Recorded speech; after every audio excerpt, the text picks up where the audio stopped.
제가 하나님의 말씀을 봉독하겠습니다. 제자들이 떡 가져오기를 잊었음에 배에 떡 한 개밖에 그들에게 없더라. 예수께서 경고하여 이르시되 삼가 바리새인들의 누룩과 헤롯의 누룩을 주의하라 하시니 제자들이 서로 수군거리기를 이는 우리에게 떡이 없음이로다 하거늘 예수께서 아시고 이르시되 너희가 어찌 떡이 없음으로 수군거리느냐 아직도 알지 못하며 깨닫지 못하느냐 너희 마음이 둔하냐 너희가 눈이 있어도 보지 못하며 귀가 있어도 듣지 못하느냐 또 기억하지 못하느냐 내가 떡 5개를 5,000명에게 떼어줄 때에 조각 몇 바구니를 거두었더냐 이르되 12이니이다. 또 7개를 4,000명에게 떼어줄 때에 조각 몇 광주리를 거두었더냐 이르되 7이니이다. 이르시되 아직도 깨닫지 못하느냐 하시니라. 아멘. 저는 살면서 잘 웃는다는 얘기를 좀 많이 들었습니다. 어린 시절 사진을 보면요. 지금은 잘 기억나지 않는 그런 시절부터 잘 웃었던 것 같아요. 제가 대학에 가서 심리학을 공부하면서부터는 더 열심히 웃으려고 이제 노력을 하게 됐습니다. 왜냐하면 이 심리학의 아버지라고 불리는 윌리엄 제임스라는 분이 계신데요. 이분이 남긴 명언 중에 이런 말이 있어요. 행복해서 웃는 것이 아니라 웃어서 행복해진다. 우리는 보통 이 외부 자극이나 이 외부의 환경이 정서나 감정을 만들고 그 다음에 이제 신체 변화를 일으킨다. 이렇게 생각을 하는데요. 이 윌리엄 제임스라는 분은 이 순서가 잘못됐다고 주장을 해요. 외부의 자극이나 환경이 신체의 변화를 일으키고 우리가 이 마음이 그 신체의 변화를 해석해서 우리의 정서나 감정을 만들어낸다는 거예요. 이것을 제임스 랑게 이론이라고 부르는데요. 우리 마음이 우리 신체 변화를 해석하는 경향이 있다. 이런 이제 주장입니다. 그래서 이제 우리가 울고 있으면요. 그러니까 우는 행동을 하면은 우리 마음이 지금 내가 슬프구나. 이런 정서로 해석을 하고 우리가 웃는 표정을 하고 있으면은 우리 마음이 내가 지금 행복하구나. 이렇게 해석을 한다는 거예요. 그래서 제가 이걸 어떻게 적용할 수 있을까 이렇게 생각을 하다가 혹시 그런 얘기 들어보셨어요? 그 성경책의 인쇄 방식이 이 신앙의 차이를 만들었다 뭐 이런 얘기가 있는데요. 옛날 성경책은 여러분 기억나시겠지만 이렇게 세로로 쓰여 있잖아요. 한자도 이렇게 섞여 있고. 그래서 읽으려면은 고개를 이렇게 끄덕끄덕 하면서 위아래로 끄덕이면서 읽어야 되는 거예요. 근데 요즘 성경책은 다 어떻게 돼 있어요? 다 가로쓰기죠. 그래서 이제 고개를 이렇게 하면서 좌우로 흔들면서 읽는 거예요. 이 고개를 끄덕끄덕 하는 거는 긍정의 의미고 좌우로 흔드는 건 부정의 의미잖아요. 그래서 옛날 성경책을 읽으면서 이 고개를 끄덕끄덕 하면은 내 마음이 내가 하나님 말씀을 믿고 있구나. 내가 하나님 말씀에 동의하는구나. 이렇게 하면서 읽게 되는데 요즘엔 이렇게 자꾸 아니라고 그러면서 읽어가지고 신앙에 그 차이가 생긴다. 뭐 그런 이제 농담 같은 이야기가 있는데 심리학적으로 살펴보면 굉장히 근거가 있는 주장이라고 할 수 있는 거죠. 여러분, 행복해서 웃는 것이 아니라 웃어서 행복한 거다. 제가 성경을 묵상하다가 문득 이런 생각이 드는 거예요. 웃어서 행복해진다면은 예수님은 참 행복할 일이 없으셨겠다. 이런 생각입니다.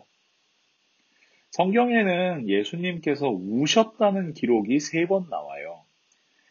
누가복음 19장 41절 말씀에 보시면 가까이 오사 성을 보시고 우시며 이렇게 기록되어 있는데 예루살렘 성에 입성을 하시면서 예루살렘이 완전히 파괴될 것을 예언하시며 예수님께서 눈물을 흘리십니다.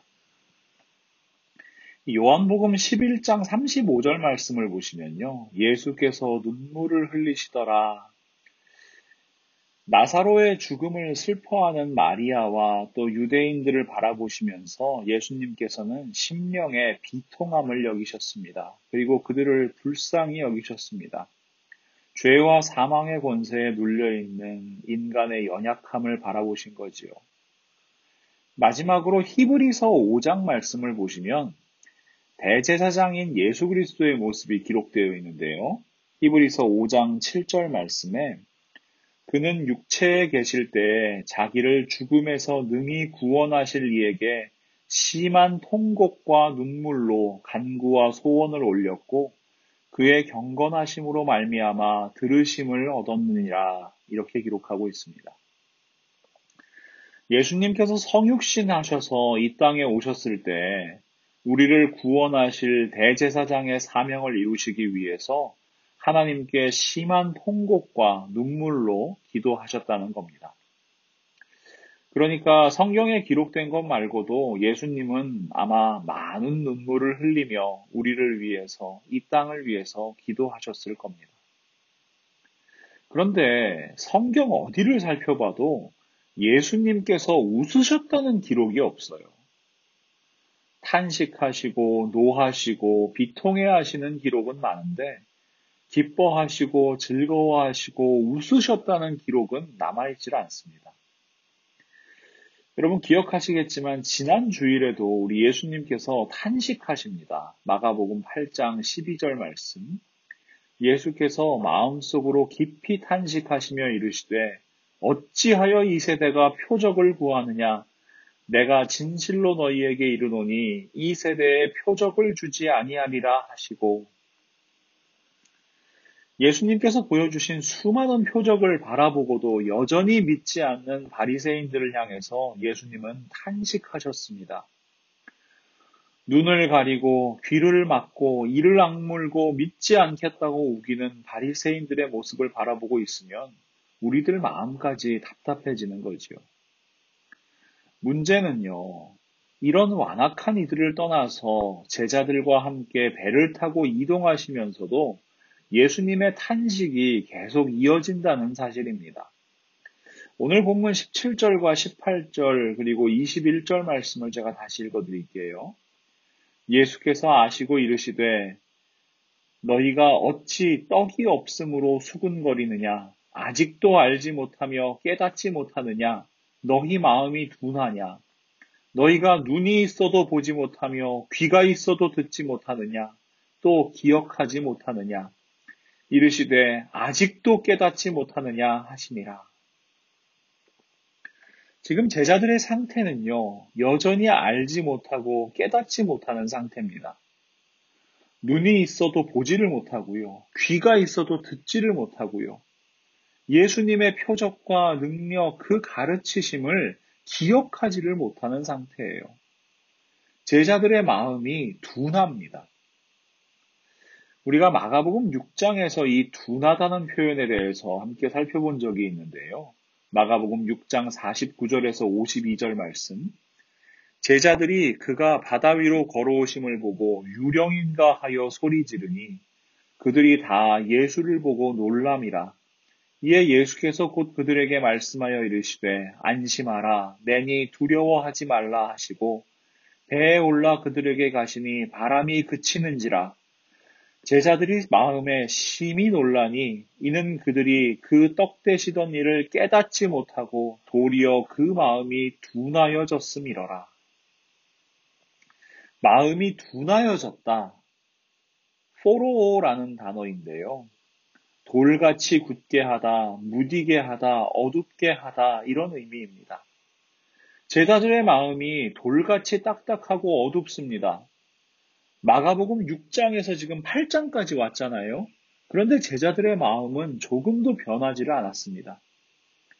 예수님의 제자들이 어떤 사람들입니까? 늘 예수님과 함께 다니고요. 가르침을 가장 가까운 곳에서 듣고요. 예수님께서 행하시는 표적을 바라보고요. 그 능력에 동참하기도 하는 사람들입니다. 그럼에도 불구하고 제자들의 모습이 예수님을 대적하고 있는 바리새인들하고 전혀 다를 바가 없는 거예요. 겉으로 보기에는 예수님과 늘 함께 있거든요. 그런데 예수님을 믿지 않는 사람들, 예수님을 대적하는 사람들, 그 사람들과 똑같은 마음인 겁니다. 예수님께서 이런 제자들의 마음 모르시겠습니까? 누구보다 잘 아시겠지요. 그래서 예수님께서 오늘 마태복음 8장 15절 말씀을 통해서 제자들에게 경고를 하십니다. 예수께서 경고하여 이르시되 삼가 바리새인들의 누룩과 헤롯의 누룩을 주의하라 하시니. 바리새인들의 누룩과 헤롯의 누룩. 누룩은 변질을 의미합니다. 레위기 2장에는 하나님께 드려야 할 소제에 대한 말씀이 있는데요. 소제는 고운 가루를 불에 태워서 드리는 제사입니다. 소제를 드릴 때 반드시 지켜야 할 것을 하나님께서 말씀하시는데 레위기 2장 11절 말씀에 이렇게 기록되어 있습니다. 너희가 여호와께 드리는 모든 소제물에는 누룩을 넣지 말지니 너희가 누룩이나 꿀을 여호와께 화제로 드려 사르지 못할지니라. 하나님께서는 누룩과 꿀을 첨가하지 말라고 말씀하세요. 누룩은 여러분 잘 아시는 것처럼 이 가루의 발효를 촉진하는 첨가물입니다. 발효는 화학적 변화지요. 화학적 변화가 일어나면 가루의 본질이 달라져요. 본질을 잃어버리게 돼요. 이것이 변질입니다. 그렇다면 바리새인들의 누룩이라는 것이 무엇을 의미할까요? 먼저 오늘 본문과 같은 내용을 기록하고 있는 마태복음 16장 11절과 12절 말씀을 제가 읽어드리겠습니다. 어찌 내 말한 것이 떡에 관함이 아닌 줄을 깨닫지 못하느냐?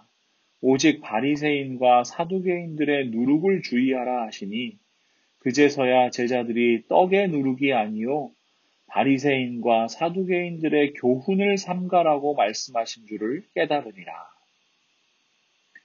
바리새인들과 이 사두개인들의 교훈, 특히 바리새인들의 교훈은 우리가 많이 다룬 율법주의입니다. 하나님의 말씀인 율법은 원래 선한 거지요. 하나님께서는 율법을 통해서 거룩한 하나님 나라의 백성으로 살아가라고 말씀을 하십니다. 마태복음 22장 36절에서 40절 말씀. 선생님, 율법 중에서 어느 계명이 크니이까? 예수께서 이르시되 내 마음을 다하고 목숨을 다하고 뜻을 다하여 주 너의 하나님을 사랑하라 하셨으니 이것이 크고 첫째 되는 계명이요 둘째도 그와 같으니 내 이웃을 내 자신같이 사랑하라 하셨으니 이 두 계명이 온 율법과 선지자의 강령이니라. 우리 하사이사 기억나시죠? 하나님 사랑, 이웃 사랑. 이것이 바로 율법에 담긴 하나님 아버지의 마음입니다. 우리 하나님과 함께 살고요. 그리고 우리와 함께 사는 이 이웃들과 더불어 사는 것. 이것이 바로 우리를 향하신 하나님의 뜻입니다. 그런데 그 선한 율법을 악하게 사용하는 것, 그 선한 율법을 사람의 욕망대로 사용하는 것이 바로 율법주의입니다. 사도 바울은 율법주의에 대해서 이렇게 선언합니다. 고린도후서 3장 6절 말씀인데요. 그가 또한 우리를 새 언약의 일꾼 되기에 만족하게 하셨으니 율법 조문으로 하지 아니하고 오직 영으로 함이니 율법 조문은 죽이는 것이요 영은 살리는 것이니라. 왜 하나님께서 주신 율법이 죽이는 것이 되었습니까? 왜 선한 율법이 죽이는 것이 되었습니까? 그 율법을 해석하고 그 율법을 적용하는 사람들이 율법을 가지고 판단하고 율법을 가지고 정죄하거든요. 하나님께서는 함께 살라고 율법을 주셨는데 그 율법 가지고 사람을 죽이려고 하거든요. 마가복음 3장 1절부터 5절에는 예수님께서 회당에서 안식일에 대하여 논쟁하시는 장면이 기록되어 있습니다. 예수께서 다시 회당에 들어가시니 한쪽 손 마른 사람이 거기 있는지라. 사람들이 예수를 고발하려 하여 안식일에 그 사람을 고치시는가 주시하고 있거늘 예수께서 손 마른 사람에게 이르시되 한가운데에 일어서라 하시고 그들에게 이르시되 안식일에 선을 행하는 것과 악을 행하는 것, 생명을 구하는 것과 죽이는 것 어느 것이 옳으냐 하시니 그들이 잠잠하거늘 그들의 마음이 완악함을 탄식하사 노하심으로 그들을 둘러보시고 그 사람에게 이르시되 내 손을 내밀라 하시니 내밀매 그 손이 회복되었더라. 예수님께서 노하시고 또 탄식하십니다. 여러분, 선을 행하는 것이 옳습니까? 악을 행하는 것이 옳습니까? 당연히 선을 행하는 것이 옳지요. 생명을 구하는 것이 옳습니까? 죽이는 것이 옳습니까? 당연히 생명을 구하는 것이 옳습니다. 그런데 바리새인들은요, 이 간단한 질문에 대답을 하지 않는 거예요. 왜냐?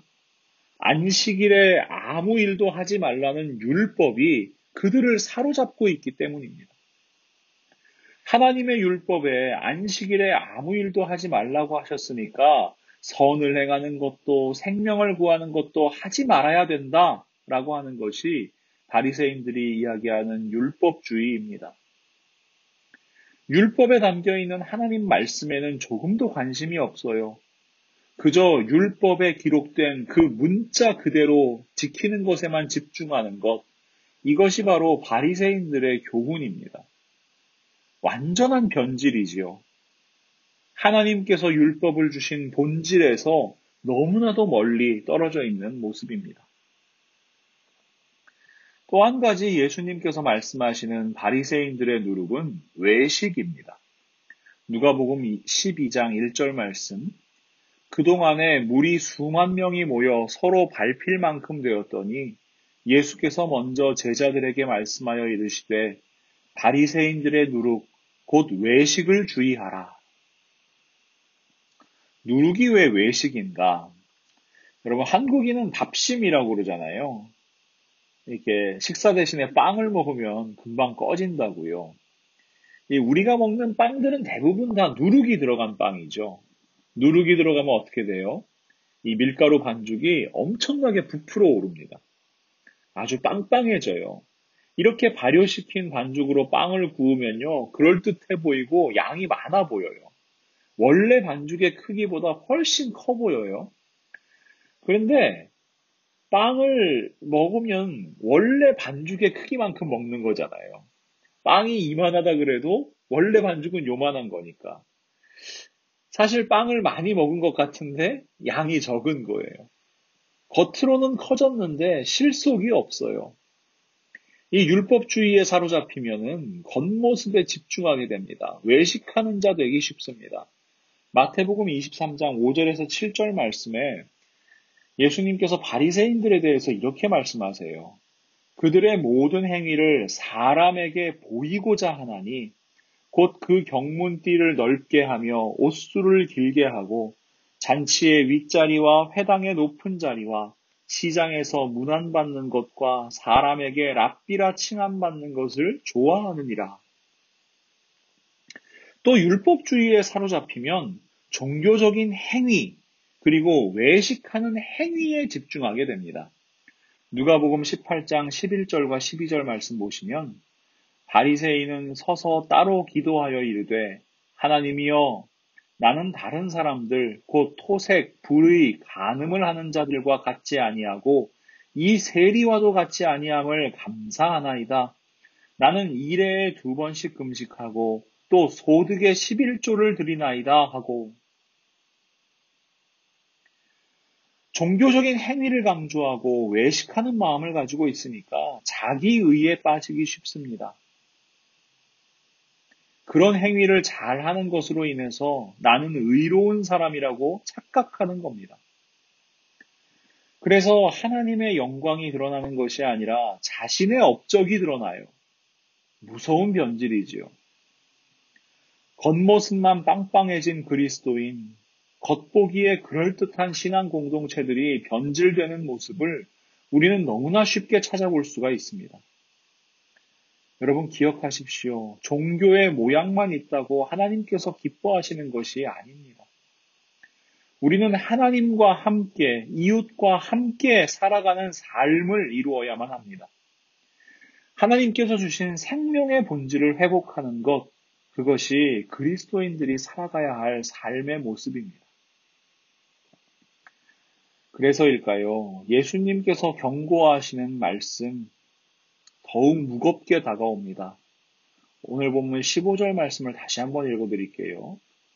예수께서 경고하여 이르시되 삼가 바리새인들의 누룩과 헤롯의 누룩을 주의하라 하시니. 바리새인들의 누룩과 헤롯의 누룩, 상당히 독특한 표현이에요. 예수님 시대의 바리새인들은 가장 종교적이고 율법주의적인 사람들을 의미하고요. 헤롯 당원들은 가장 세속적이고 가장 정치적인 사람들입니다. 그 당시 유대인들이 예수님의 말씀을 듣고 있으면 아니 바리새인하고 헤롯 당하고 무슨 상관이 있을까는 얘기야 하고 어리둥절한 마음이 들었을 거예요. 그런데 우리는 이 표현이 낯설지를 않습니다. 우리가 조금 전에 읽었던 마가복음 3장에서 안식일 논쟁을 벌이신 예수님께서 손 마른 사람을 치유해 주시니까 그 다음에 이런 일이 일어납니다. 마가복음 3장 6절 말씀. 바리새인들이 나가서 곧 헤롯 당과 함께 어떻게 하여 예수를 죽일까 의논하니라. 그 당시 사람들이 이해할 수 없을 만큼 전혀 어울리지 않는 두 부류의 사람들이 한마음 한뜻이 돼요. 뭐하러요? 예수님을 죽이려고요. 예수님께서는 생명을 선포하시거든요. 그런데 바리새인들은 죽일 궁리에 열심을 해요. 예수님은 하나님과 함께 살고 이웃과 함께 살아가는 삶을 말씀하시는데 바리새인들과 헤롯 당원들은 자기 마음에 들지 않는 예수님 죽일 계획에 열심을 내고 있습니다. 참 안타까운 모습이죠. 그런데 말입니다. 예수님께서는 왜 제자들에게 바리새인들의 누룩과 헤롯의 누룩을 경고하시는 걸까요? 그리고 제자들은 왜 바리새인들처럼 돌처럼 굳은 마음으로 눈과 귀를 막고 예수님의 가르침을, 예수님의 표적을 깨닫지 못하는 걸까요? 제자들은 지금 변질의 기로에 서 있기 때문입니다. 여러분, 오병이어를 맛본 사람들 어떤 반응 보였는지 기억하시죠? 요한복음 6장 11절부터 15절 말씀을 보시면 예수께서 떡을 가져 축사하신 후에 앉아있는 자들에게 나눠주시고 물고기도 그렇게 그들의 원대로 주시니라. 그들이 배부른 후에 예수께서 제자들에게 이르시되 남은 조각을 거두고 버리는 것이 없게 하라 하시므로 이에 거두니 보리떡 5개로 먹고 남은 조각이 12바구니에 찼더라.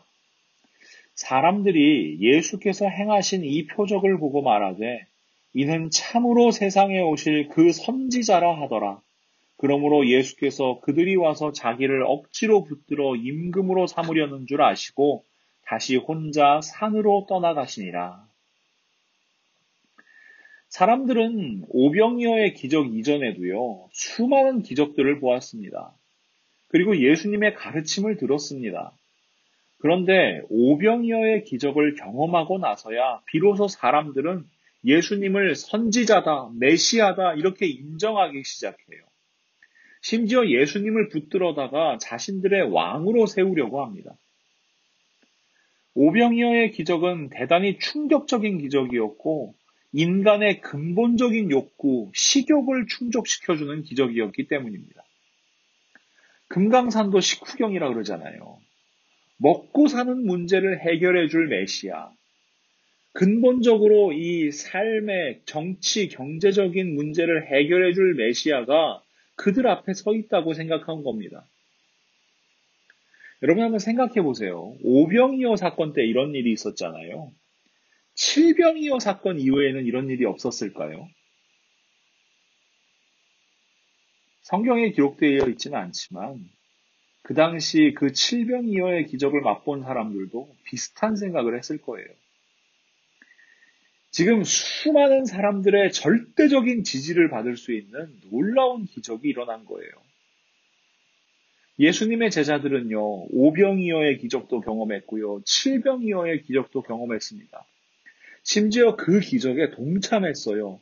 예수님께서 떼어주시는 떡을 가지고 사람들에게 그것을 나눠주는 역할을 하였습니다.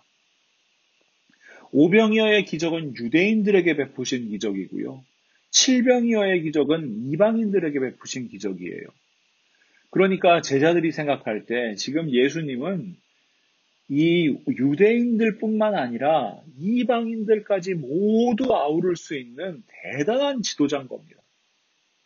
그리고 제자들은 그런 예수님 곁에 가장 가까이 서 있는 사람들이죠. 이들의 마음이 무척 흥분됐을 겁니다.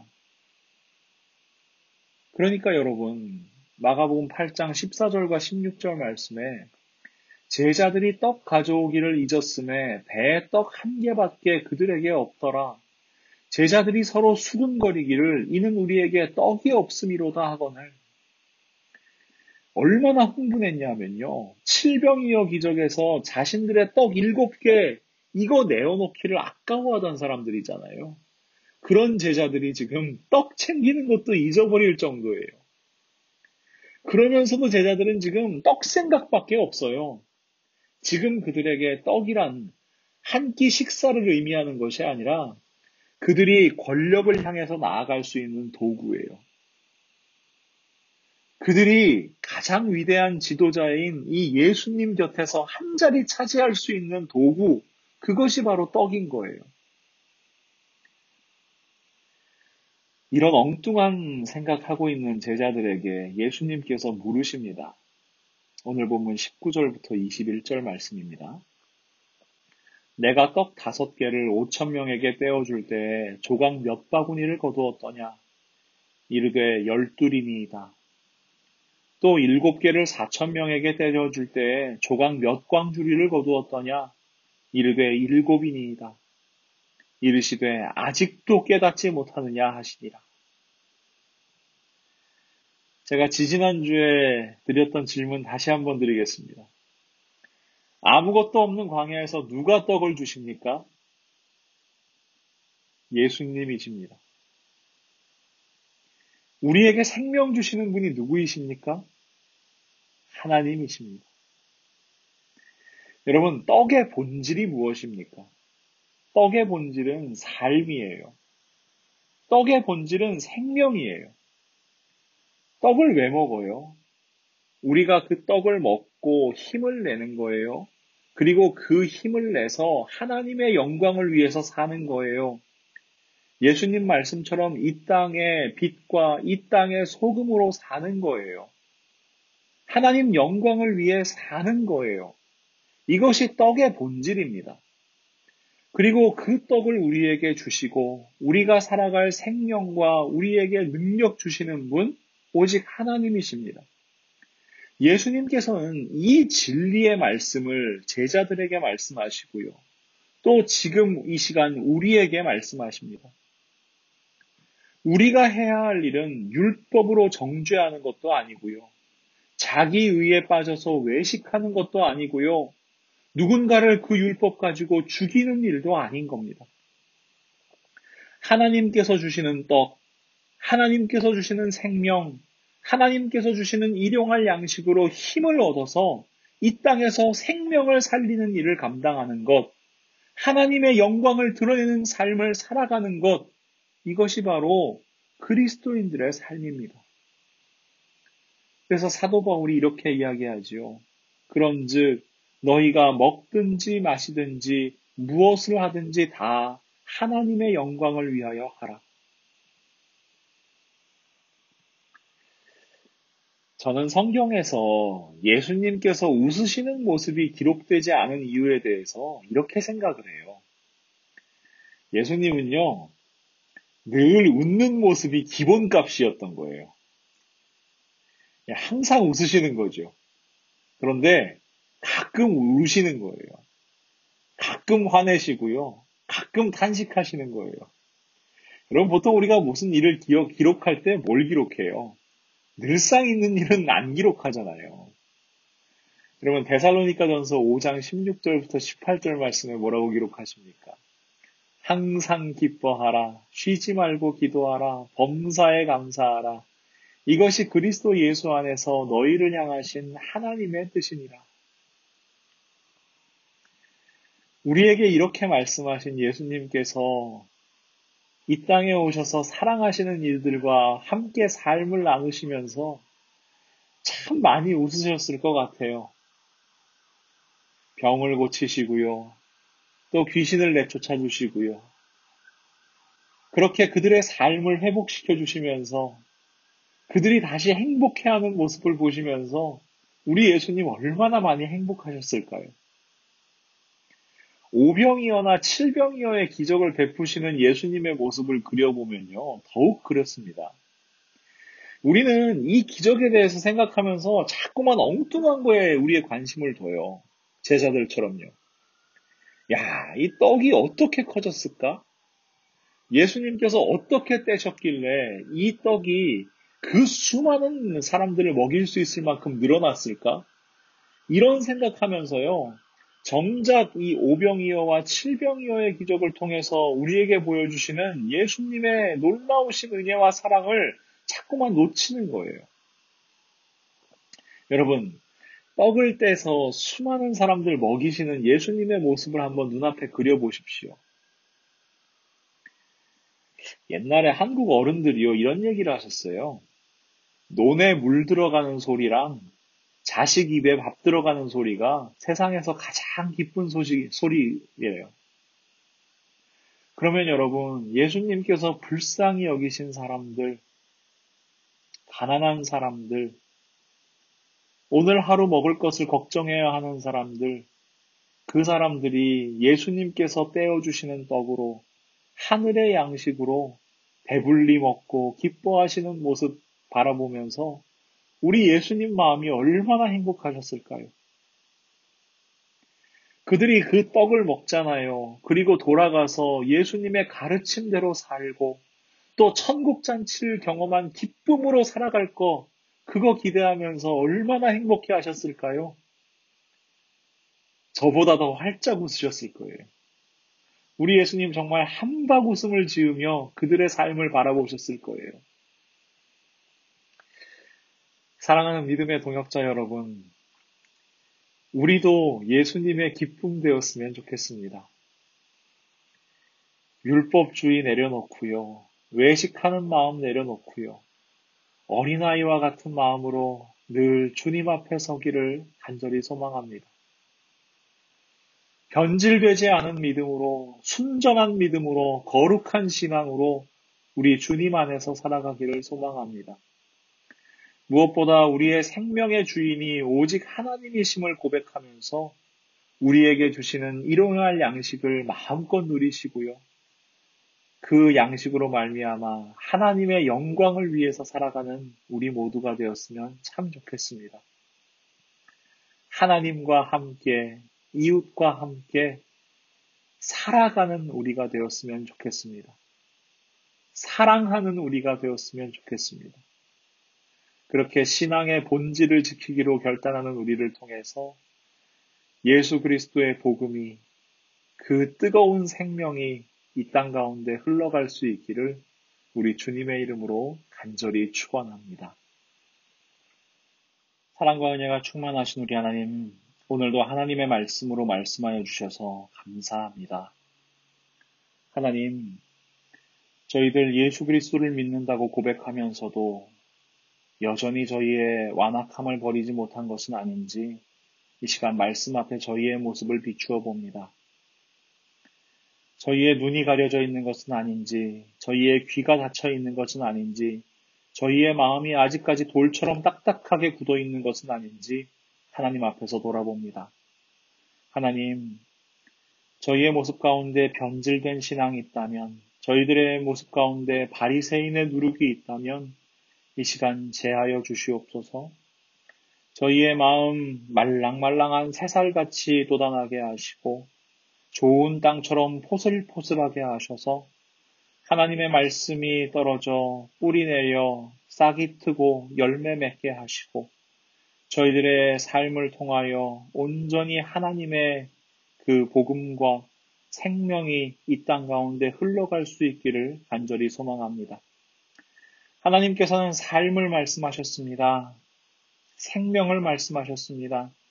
저희들 하나님과 더불어 살아가게 하시고 저희에게 허락하신 이웃들과 더불어 살아가게 하여 주시옵소서. 저희들의 모든 삶의 자리에 그 생명의 복음이 흘러가게 하는 통로의 사명 잘 감당할 수 있도록 하나님께서 저희들 한 사람 한 사람 사용하여 주시옵소서. 저희에게 일용할 양식 허락하시는 분 오직 하나님이심을 고백합니다. 저희에게 허락하시는 떡으로 말미암아 저희들 힘을 얻게 하시고 저희들 능력 얻게 하시고 그래서 하나님께서 주신 사명 더욱 잘 감당하여 이 땅 가운데 세상의 빛이요 세상의 소금으로 살아가는 저희들 모두가 될 수 있도록 하나님 저희와 함께하여 주시옵소서. 이번 한 주간도 하나님께서 주신 삶의 자리에서 하나님께서 주신 사명을 잘 감당하는 저희 모두가 될 수 있도록 하나님 그 강한 오른손으로 저희들 한 사람 한 사람을 붙잡아 주시옵소서. 예수 그리스도의 이름으로 간절히 기도합니다. 아멘.